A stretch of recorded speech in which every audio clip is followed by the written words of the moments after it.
आता शेज आरती सुरू होत आहे। सर्वांनी एका सुरात आरती म्हणावी।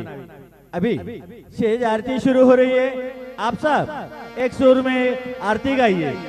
श्री सच्चिदानंद सद्गुरु साईनाथ महाराज की जय। ओम आलो आरती माझा सद्गुरु नाथा माझा साईनाथा माझा हे तत्वंता देवला विनादा निर्गुणाचे सिद्धे कैसे आकाराली बाबा आकाराली